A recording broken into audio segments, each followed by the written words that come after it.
You're listening to the Debt Free Dad podcast with Brad Nelson. Brad and his co-hosts experience the anxiety of living paycheck to paycheck before learning the fundamentals of financial security. They are now on a mission to empower regular people to pay off their debt for good and enjoy happier, less stressful lives. Keep listening for inspirational interviews, tips, tricks, and practical advice to gain financial freedom.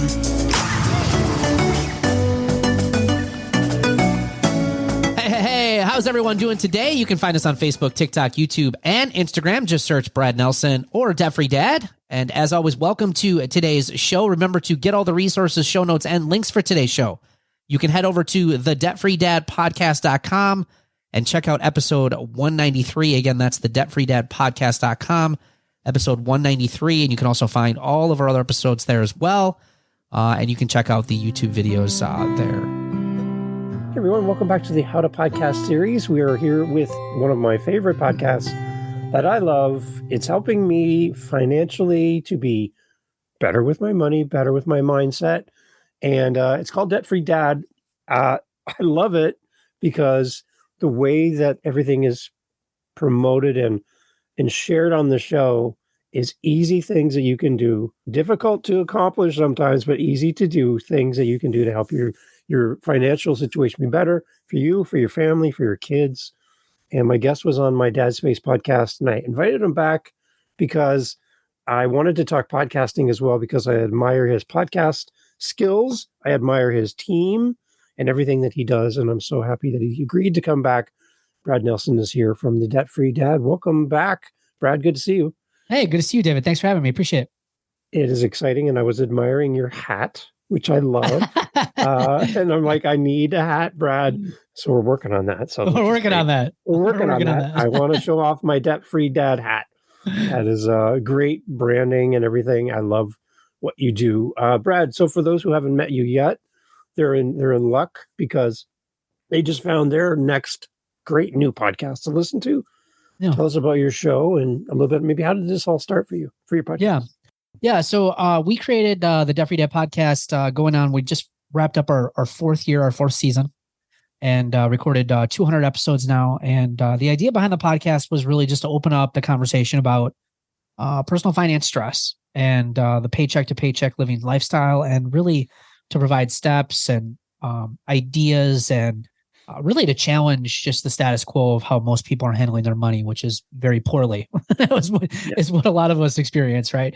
So the idea behind the show is really just that. It's to introduce these ideas of, debt-free living, or a life with just far less debt, maybe even to the point of a life without payments and, credit cards and car loans and things like that. And so we started this with two other co-hosts back in late 2019, early 2020, right before COVID. And this past year, we now added on two additional co-hosts. We have about 5 of us on the show now.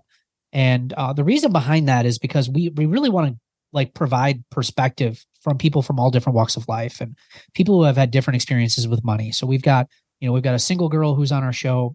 We've got Amber, who also lives up in Canada from a completely different country, and talking about it, from their aspect up in Canada and things that they experience and you guys experience, right, David? And I've got my brother who I have on and who works for Debt Free Dad full time. And he's on because he used to be one of the biggest kind of, I guess you could call, haters of this idea of living debt free. Like, you'll never be able to do that, right? So he now has drank the Kool-Aid, so to speak, and he has went on his own debt-free journey, became debt-free outside of his mortgage, and now again works for Debt Free Dad full-time and is helping us grow this business. So it's just a pretty cool whole mindset and journey that he's been on. So he's on to share his perspective from start to finish. And then I've got Chris on, and Chris used to be a financial coach, started out very much just like me, helping people get out of debt. He ended up taking a different path. He's got a coached teenage kids about personal finance for, I think, 13 plus years in the school system here, and retired and decided to say, you know what, I don't want to retire, but I want to do something where I enjoy. He ended up buying this little small ice cream shop in a tourist type town in Georgia area. And he's now doing that completely full time. So he talks about financial freedom from the perspective of, I'm in my later years and I spent time getting out of debt. I made a lot of the same types of mistakes a lot of other people did, but now I've opened myself up to be able to do new things and create new opportunities and new experiences in my life because I've took control of my finances. So the cool part about our show is that we're all normal people. None of us make 7 figures or even well over 6 figures. We're all normal people. We drive normal cars. We live in normal houses. We all pretty much have, normal jobs. I mean, there's nothing really fancy or exciting about any of us. I mean, we're all good people, right? But we're normal people just like everybody else. And we're just showing people like, hey, there's a different way to go about this money thing. And we're just sharing the tips and tricks and things that have helped us over the years to really kind of amplify our life in that area to help us be able to focus on other things in life besides just personal finances and money all the time. I love it. So if I get a debt-free dad hat and I go to the ice cream shop, do I get a free ice cream cone, or is that like trader barter system or what? It would be interesting, David, if you didn't tell Chris. Yeah, I'm sure, like I said, I'm sure Chris would probably hook you up pretty quickly. So he'd probably be like shocked. Like, where did you get that? How do I get a hat? Yeah, no, right. Right. I love it.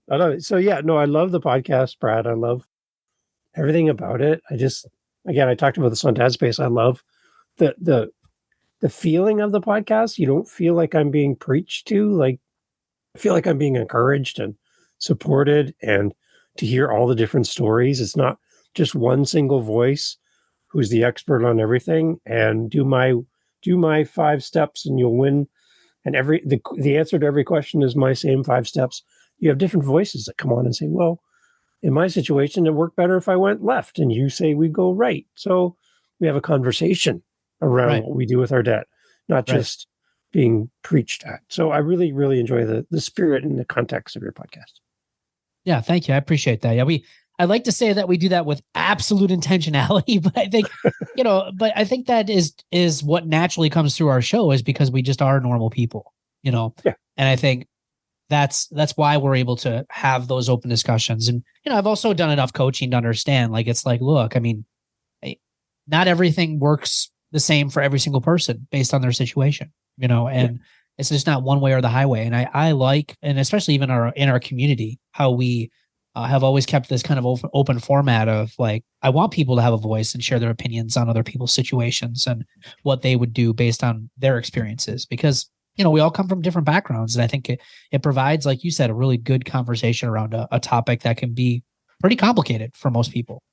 Yeah. And then I'll talk more about the community as well, Brad. I want people to understand it's more than a podcast. It's more than just listening to somebody talk to you about your finances. You have a whole community around this. Talk more about that too. Yeah. So we started out with our membership back in it's like 7-8 years ago now. And that's where we started originally, is just opening up more of a group format of coaching and getting people the education and really giving them that ongoing support and accountability in this community. And so that's where we started. And the idea behind the community was really, we wanted to focus on the support and accountability, because, the principles of personal finance are the principles. The information's out there. Like, if you want to get out of debt, you do a Google search. I mean, you're going to find probably 2 billion results of how to do it. It's not like we live in a world where there's a lack of information. We all have the information. The information's out there about what you should do. But a lot of us lack a guided approach, more of a hand-holding approach. And, for a lot of us, sometimes too much information can be a bad thing, because it keeps you stuck, because all you're doing is reading what this person says, what this person says, what this person says, and what those people say, and none of them probably agree. And it's like, well, I don't want to do the wrong thing. So then what do? We do nothing. Right. Yeah. And nothing really gets better. So the idea behind the community is just to say, hey, look, we've helped a lot of people get out of debt. We've gotten out of our debt ourselves. We're just going to show you, like, this is what worked for us. This is what didn't work for us. And if you want to take these pieces and put them into your life, you'll succeed. Now, can you manipulate and move the pieces around based on your life? Sure. We don't recommend that for everything, obviously, because you do have to follow the principles, right? I mean, numbers are numbers, math is math. Like, we got to make sure things work. But people are able to kind of pick and choose what works for them and what doesn't, and then they can go about it and then have us to support and hold them accountable throughout the journey of them reaching their financial goals, getting out of debt, saving money, learning how to budget. And it's really creating this environment of creating better habits, creating better financial mindsets, creating better behaviors, choices. And because we can't learn to change our finances in overnight or 30 or 60, 90 days. We need this winning environment for a long enough time to really change the core of how we manage our money. And that's the idea behind that community.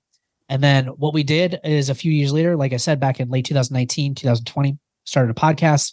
And the idea behind the podcast was to open up our audience to more people and say, hey, look, these are the people that we're helping. Like, this is what they're doing. This is what we did in our lives. This is how we've helped these people do it.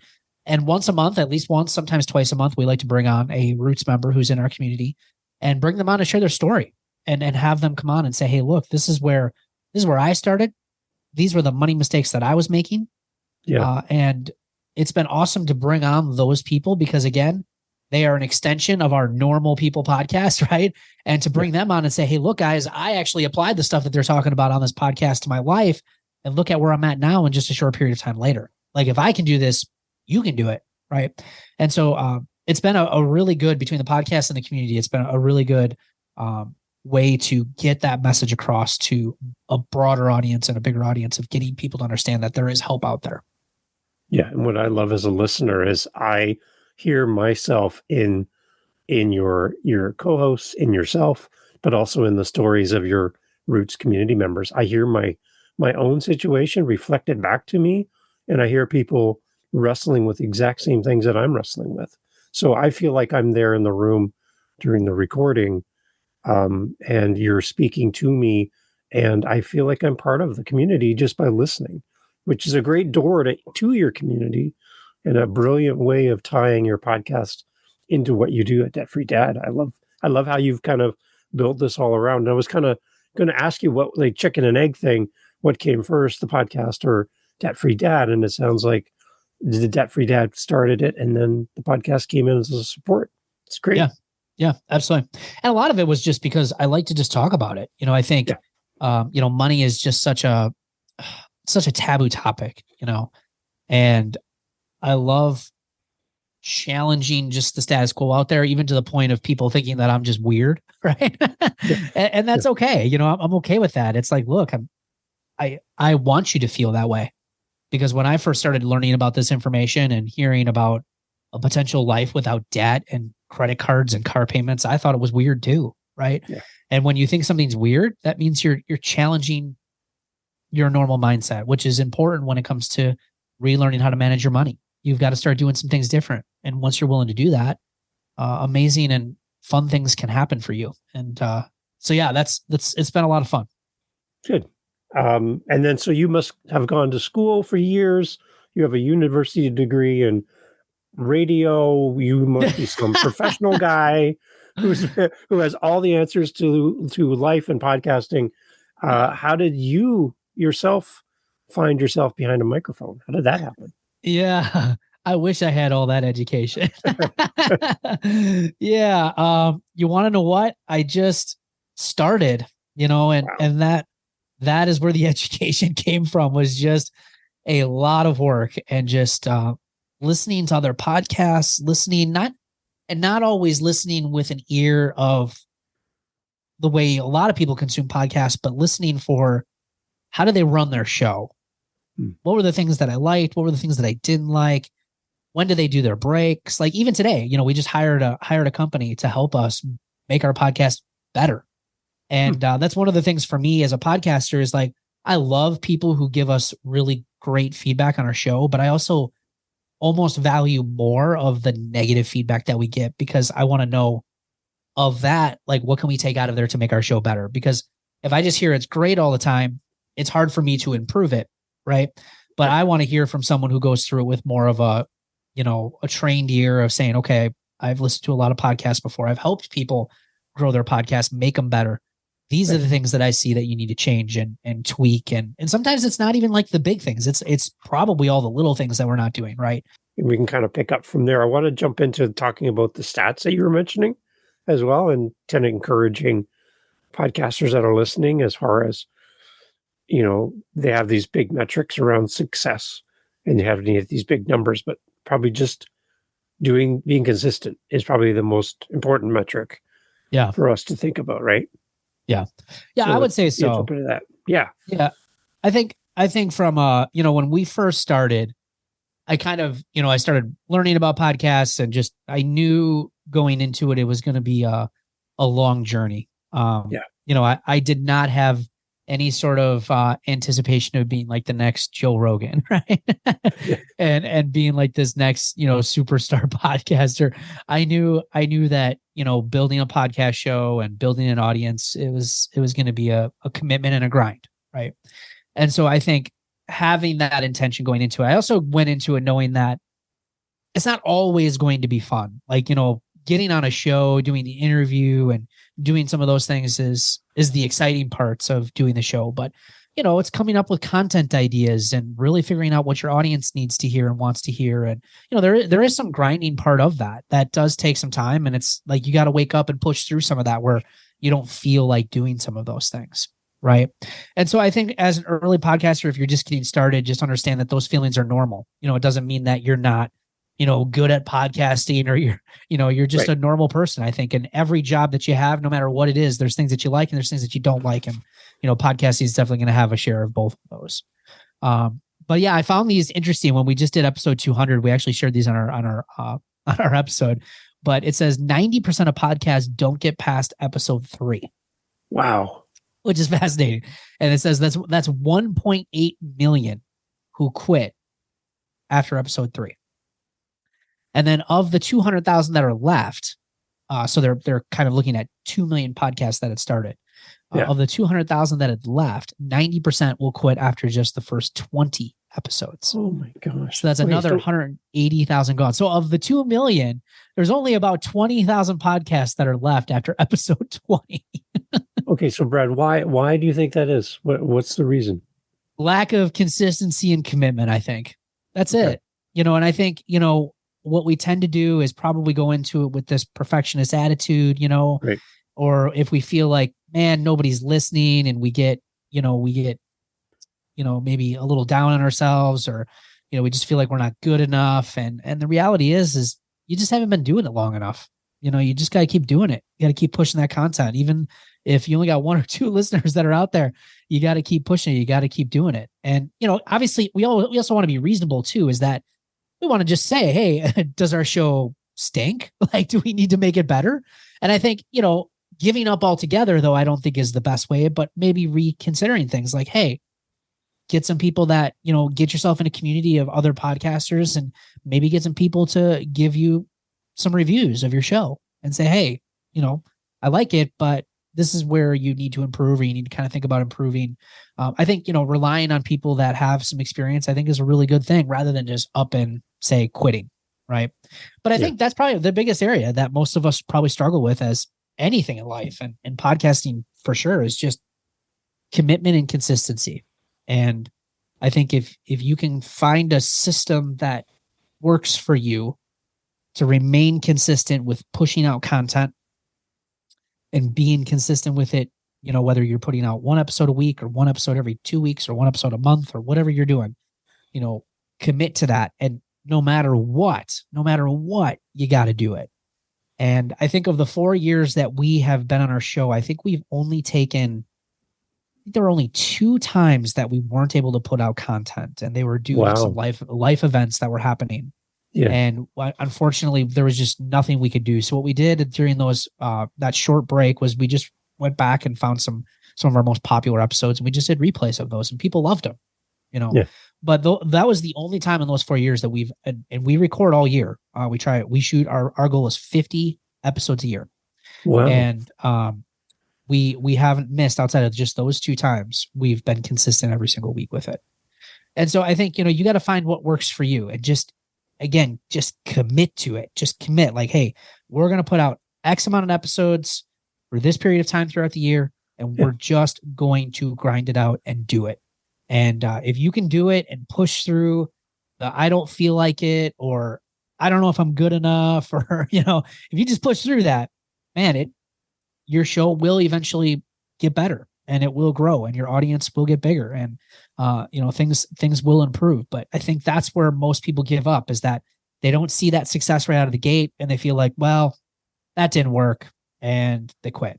When all it really might need is just some refining, some more practice, and just more commitment. You think about marriage, David, like when you get married to somebody, right?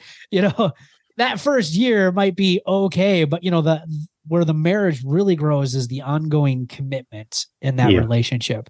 It's not like, it's not everything right away, but if you're in a long relationship, it's a commitment to make that relationship grow and to be really, really good. And it's no different when it comes to, like a podcast. It's that commitment and that consistency that's really going to make the difference. What, back in your first 21 episodes, we'll say, what was some of your success metrics that told you were on the right path? How did you determine, because I hear a lot of people say this in podcasting, I don't know what good looks like. What was that thing that said, okay, we are on the right path? How did you measure that? Yeah, in the first 21 episodes, I don't know that I'll be truthful. I don't think we really had any. Okay. I think what we did is, because we started our podcast after everything else, because it wasn't like we started our podcast first and then built around it. Okay. We had stuff that we were already doing, and then we put the podcast on top of it. Good. So for us, I think we were able to really lean on that audience that we offered the podcast to start. And we said, hey, we're going to start the show, and we would love for you guys to give us your feedback. And I think that's what we originally started it out with, was just that initial audience that we could send it to. And that an audience for us was our email list. And we don't have like a huge email list. It's not like this massive thing. But I think for us, it was getting those first few bits and pieces of feedback from people and asking them, what do you guys want to learn more about? What do you guys want to hear? Looking at the industry or your niche, so to speak, and saying, okay, what are popular topics around that right now? And I think, we just started pushing that content out. We started to see our downloads were increasing, but it was a slow go, for that first year, for sure. Even the first couple of years, but I think that's, for us, the feedback came from our audience, because even today it still should be from the audience, because that's who we're creating it for. Right. And that's what we relied on initially, is that, this is working. We're getting good feedback. It's helpful. It's all the things that you said, David, when you opened up the show here today. It's you can relate, gives you hope. It's giving you some ideas, things that you could take away and start doing right away. And so once we heard that, we knew we had something going. It was just like, okay, we just got to keep doing this. And then what are the tweaks along the way that we can do to make it better? Some of the things you mentioned earlier was that you like getting praise, but you also liked hearing some of that feedback that helped you shape your show. Maybe a little hard to hear sometimes, but some feedback from your listeners or the community about how you could do the show better. What were some of those things that you heard back from your community and went, okay, yeah, I can see that. We can tweak, we can fix and readjust. What kind of things come to mind? Yeah, I think the biggest one that we heard was just getting more of a diverse background of guests and even hosts on the show. Right. Like, for instance, when we first started doing our podcast in the first couple of years, we were bringing on guests that were well into their journey. So, they were probably doing it a year or two. Some of them had reached debt freedom. Some of them had paid off a ton of debt. And we were now bringing them on after that. We started hearing from people and saying, these stories are great, but sometimes it's hard for me to relate to because I'm just getting started. It would be great if you could bring on some people who have only been doing this for, 3 to 6 months, and what they're kind of experiencing when they first start, and what's helped them, and what things I can focus on. So we've tried to. The hard part, David, is with our subject matter, money, right? Yeah. It's a taboo topic for a lot of people. A lot of people are very embarrassed and shameful to talk about it. So it's hard getting people in that early journey to be willing to come on and open up, say, their skeletons in the closet, right? And show everybody their stuff, because they're still very early on in their journey. So it's hard sometimes to get someone who's confident enough to come on and share, because they feel like, well, I haven't done enough yet. Like, I don't have enough results to be like this big success story. And it's like, the reality is, it's like, we're not trying to find the most successful. We're trying to find a normal everyday person that's walking through this very early on in their life or their stage, and just getting started with some of the stuff that we talk about here, and sharing like what's been the biggest difference makers for you in getting started in these first, say, 2, 3, 4, 5, 6 months, So those were probably the biggest pieces, though, is just getting different areas of the journey. And now some of the pieces that we're hearing, because we do have people that are now further on in their journey, is, well, we want to hear things more about like retirement or advanced personal finance stuff, retirement, investing, what's the next steps after you're out of debt, real estate, all of those types of things. So we're not sold on going that direction yet, because we feel the broader part of our audience is still at that step one of, I need to take control of my finances before I get to that part of investing and all that kind of stuff. But it is something that, we definitely have on our radar in the future of, okay, what do we do with these guests that we have now taken on this journey who are now at that next level? And we want to share more information from them. And what does that look like? So we're not quite there yet, but, thinking forward of, what are some of the things that we can do and talk about?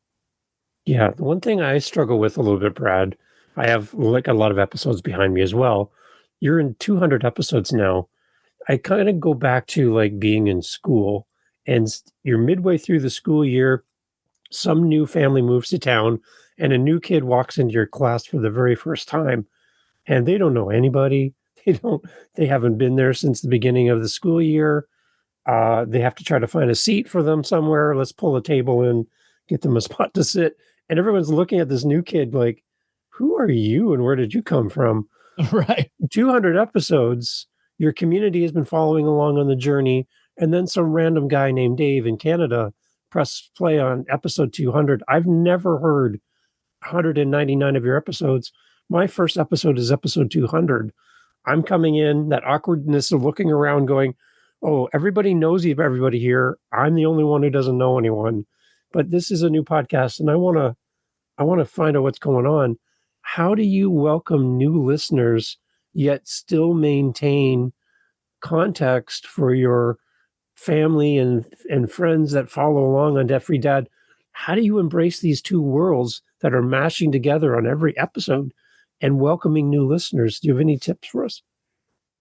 Man, that's a good question. I think for us, we've always gone into it knowing that every show should be able to be consumed by whether you've been here for a while or you're a first-time listener. Right. So we don't want to create an episode that's, say, built on 50 previous episodes. Right. We want to be able to create content that you can come in here, and whether you're brand new or you're someone that's been here for a while, you're going to get something out of this show.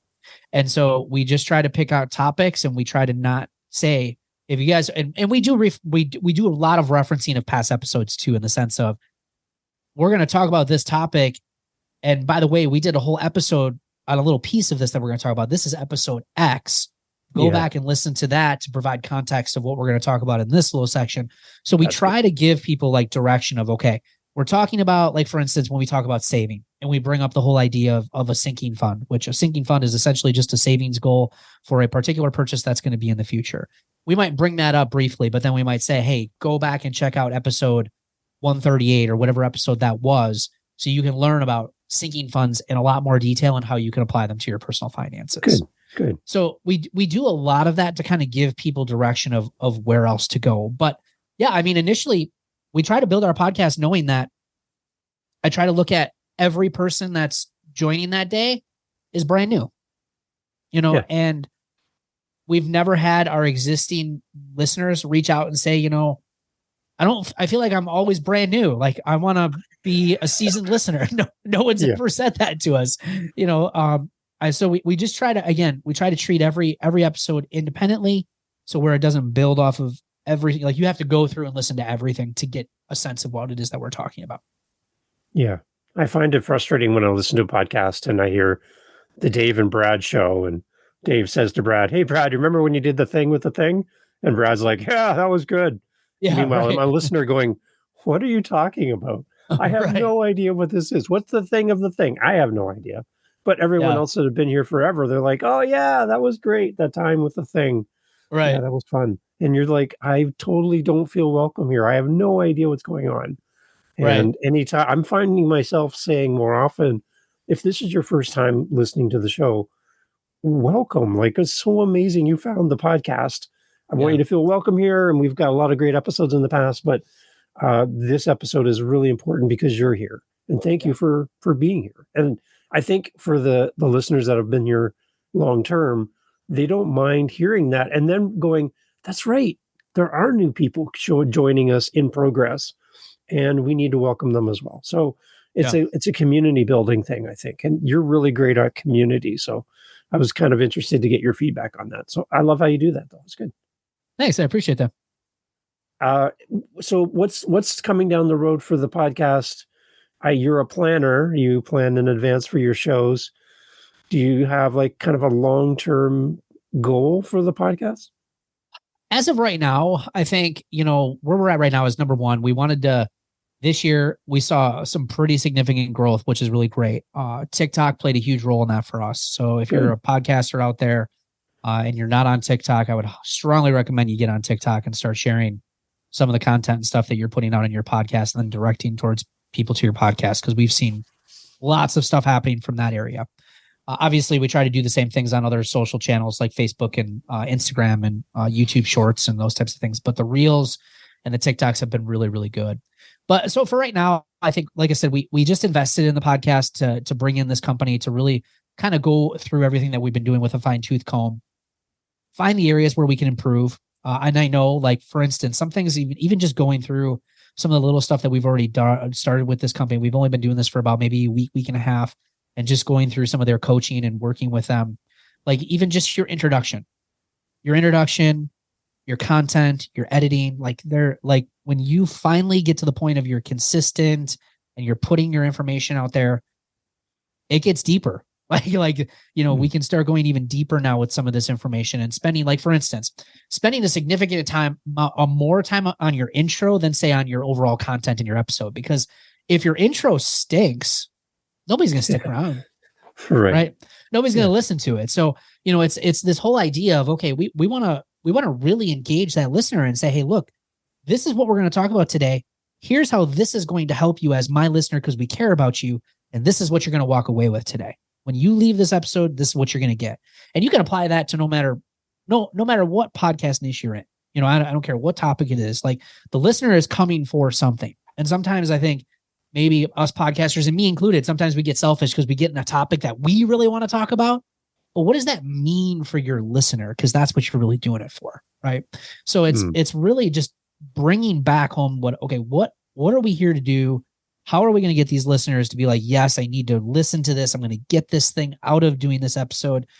And sometimes it's just all in the presentation and how you open up that intro. And so, we're hired this company to kind of go through, again, all of our stuff, where we're placing like ads and call to actions and all these things that we want our people to do after they listen to the show, to make sure that we're really optimizing the entire episode. Because here at our Debt Free Dad, our idea is, hopefully, we want Debt Free Dad podcast listeners to eventually become Roots members. That's what we would love for them to do. So we want to take them through this journey and show them, like, hey, this is how we help people. This is how you can get started. And oh, by the way, we also have this thing over here for those of you who really want to take this at a deeper level. Like, here it is. We want to take people through that journey. Now, not everyone's going to go on that journey, and that's okay. But we want to make sure that our podcast is optimized to the point where it's going to that next level and people do know where to go. So there isn't that friction or that frustration on the end of, okay, now what do I do? So again, I think for us, as far as the future, we want to make sure before we start really thinking about things like monetization and ads and things like that, which we could do and which we will do, hopefully, we want to make sure like everything is tweaked and everything's good and that podcast is humming. And then once that's done, we're hoping that the downloads will increase even more. Right now, we're averaging anywhere between 12 to 13,000 downloads per month right now. So we're hoping to obviously get that increased and then, taking that thing to the next level and hopefully being able to start monetizing it and having it as another revenue stream inside of our business. Good. I love it. So I have one more question for you at the end, Brad. But again, what I'd love to get from you is information again on how we connect with you around Roots, around the podcast, your website. And if you can give us one practical debt-free podcaster tip that we can put into play for our podcast spending and all of that from your perspective, I'd love to get a tip from you on how we can do our budgeting better around money. But yeah, where do we find you and what's one of your tips for us? Yeah, so I would say if you want to listen to the Debt Free Dad podcast, obviously you can search Debt Free Dad podcast on all major podcast platforms. That's definitely where we would love for you to get started. If you want more information about Debt Free Dad, just go to debtfreedad.com. You can find all of our information there about social channels that we're on. If you want to connect with us there, we've got a lot of free resources on our website, including our free Life Without Payments workshop, which is a really great place to start. For instance, like you mentioned, David, 200 episodes. Wow, where do I get started? Like the workshop is kind of like let's say just a really quick 90 minutes of these are the things that you should focus on if you want to stop paycheck to paycheck living. And then you can go to that podcast to use it as your support and accountability to kind of keep you going along the journey. Nice. Right. As far as a tip, man, I would say be okay starting small. Be okay not having the best of equipment right away. Okay. Be okay not having and spending all the money on, all the things right away. Like just keep it as basic as you can. And what's amazing to me, David, about podcasting is it's pretty inexpensive. It's not an expensive thing to get into. Now you can buy some expensive things. Yeah. But for the most part, you need an okay microphone. You need to learn how to do some basic editing and things. And, you don't need a ton of stuff though to get going. I think when we started our show, I think we maybe invested $700 total. And I'm still using a lot of that same equipment right now. I haven't changed much of anything. Wow. So I think from a financial standpoint, man, podcasting is so reasonable in a lot of ways. Now, what makes it more expensive as time goes on is, advertising and figuring out how to make the thing grow and investing in those areas. But to get started, man, that's what I love about it is that if you got something you're really passionate about talking about, teaching and helping people with, and it's just such and you're willing to go like the long game with it. It is just such a economical thing for a business to do, to get their message out there, to get their information out there. I mean, I think we're on, I don't know where you're at, David. We're on Buzzsprout, but I think Buzzsprout, we pay like $18 a month, I think, for our episode, for our podcast. I mean, $18 a month for, 4 hours of editing. And that's plenty for our episodes every week or 4 hours of hosting. And it's like, that's so cheap. Right. So, if you're a business owner and you're looking to, sell your services and, get your message out there, I think podcasting is still one of the best ways to do it if you're invested in the long game. So I think that's a great companion podcast for you to think about, Brad, is you have the Debt Free Dad, maybe the Debt Free Podcaster could be the companion there you go. podcast to go along with what you do and just talk about that, because I would listen to that as well on top of your Debt Free Dad. So yeah, love that. Yeah, I love it. Again, Brad, I just love your show. I love what you do. Shout out to all of your co-hosts and all the people behind the scenes that bring Debt Free Dad to life on a podcast in your community. The things that you do there with your team are outstanding. You yourself have an amazing story, personal story. And I feel so welcomed and so accepted in your community as a listener. And there's something special about your podcast. And I've been telling everybody, you got to listen to this show. My wife's listening now. Everyone's that I see, I'm like, oh, you got to listen to this. So, and you're listening to us right now. I want you to go over and I want you to listen to an episode of the Debt Free Dad and leave some feedback as well, because this is a podcast that you can listen to in the privacy of your earbuds. Nobody needs to know you're struggling with your money at this point in time, but there's a community around you that can support you and help you get out of debt, be healthier, better, show up better for your family, for yourself, just by tackling those things that tie you down. And for us, that's usually money and bad ways of spending money. Black Friday just happened. We're all looking at our credit cards going, oh my goodness. So, there's a better way. And Brad's here with you on Debt Free Dad, and I would encourage you to go check it out. It's a great podcast. Brad, thank you so much for all of our technical problems we've been having today. Yeah. You're a champ, and I really appreciate you making time to do this. Thank you. Thanks, David. Appreciate you as always. It's been great. All right, everyone, go check out the podcast, and all the information will be in the show notes. Again, Brad, thanks so much. Thank you.